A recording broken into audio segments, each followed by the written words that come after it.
প্রতিষ্ঠার পর থেকেই খুঁড়িয়ে খুঁড়িয়ে চলছে কিশোরগঞ্জের শহীদ সৈয়দ নজরুল ইসলাম মেডিকেল কলেজ হাসপাতাল।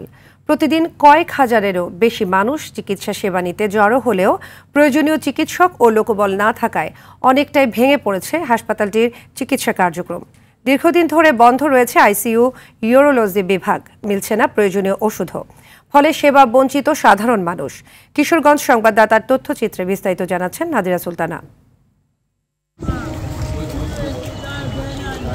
2011 সালে প্রতিষ্ঠিত কিশোরগঞ্জ সদরের সৈয়দ নজরুল ইসলাম মেডিকেল কলেজ হাসপাতালের কার্যক্রম শুরু হয় 2020 সালে। প্রথম থেকে হাসপাতালটিতে চিকিৎসক সহ জনবল সংকট ছিল।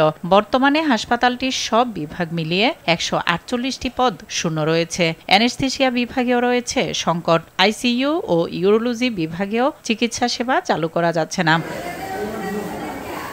সংকটের কারণে প্রতিনিয়ত হয়রানির শিকার হচ্ছেন রোগীরা। চিকিৎসা না নিয়ে ফিরে যাচ্ছেন অনেক রোগী।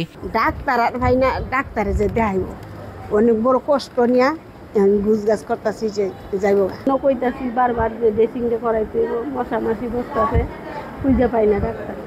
ডক্টর যতজন থাকার কথা অতজন নাই। রিসিট কাটার পরে দেখি ডাক্তার নাই। একজন ডাক্তার আসার পরে 12 জন রোগী দেখে চলে গেছে। জাবরা একটা মানে গোয়াল ঘর কইলে চলে। প্রপার কোনো চিকিৎসা নাই, ভুক্তভোগীরা হয়রানির শিকার হচ্ছে।